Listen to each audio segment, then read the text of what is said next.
how can the honor-shame dynamic play into that in terms of our evangelism? Maybe for people who are listening, thinking about how can I share the gospel with someone who doesn't have a concept of sin, and bring in the honor-shame dynamic into that conversation. Yeah, Mitch, that's a really good question. Very good I question. think that, in the last, since World War II, the whole concept of the, civil law being equated with the law of God has really come under question.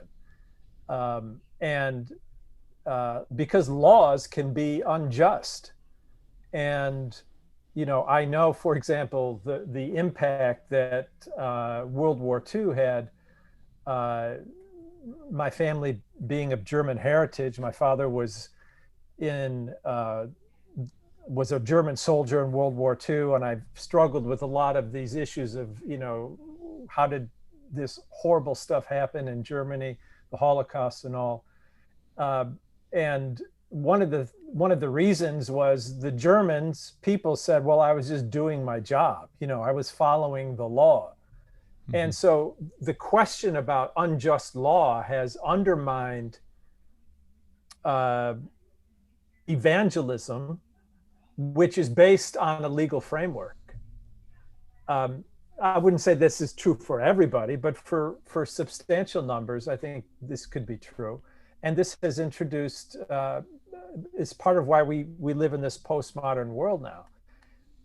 I think that with a gospel framework that is more balanced in emphasizing both law and, or both guilt and shame, we get into the relational dynamics of sin.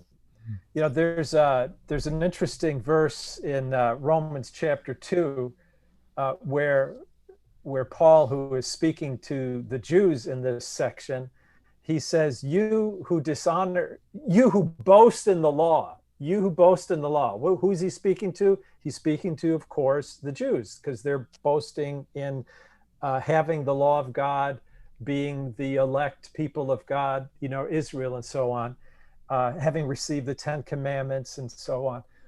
He says, you who boast in the law dishonor God by breaking the law.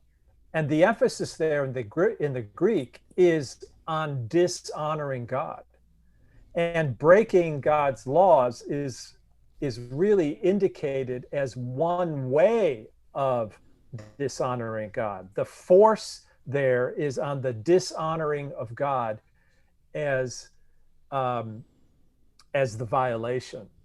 And Chris, you mentioned the prodigal son story earlier. Did the younger son break any laws?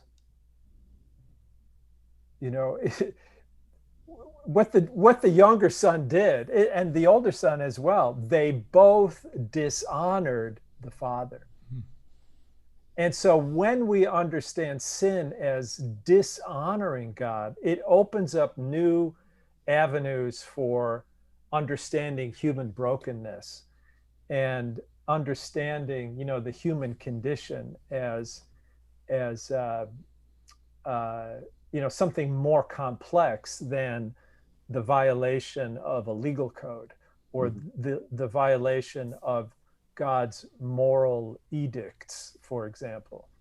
So the relational nature of sin is more clear in an honor-shame framework, usually, than I would say than in a legal framework. Right. So does that answer your question, Mitch? Is that helpful? Yeah, I think so. I guess the whole idea of falling short of God's glory, it's almost like we're falling short of his honor.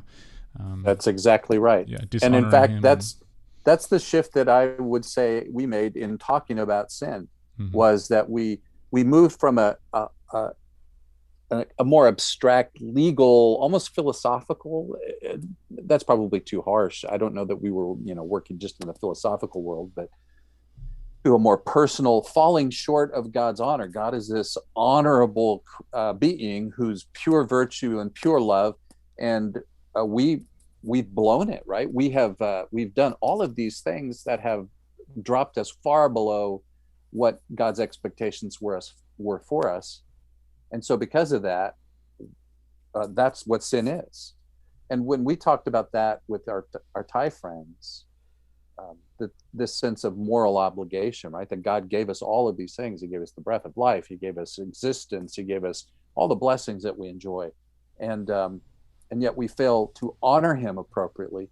For Thai people, they feel that deep sense of shame, of failing to honor someone who loves you so much, that they've given so much for you, like their parents, for example.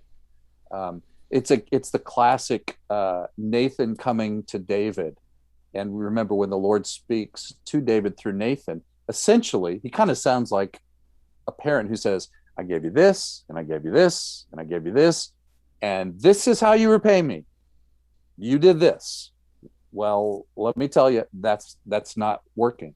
And that sort of framework, Thai people felt that.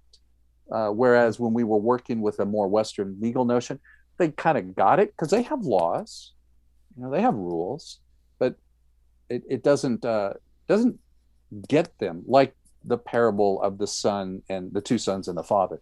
That gets many Thai people when they read it, and we can say, this is exactly the human condition before God. This is what sin is.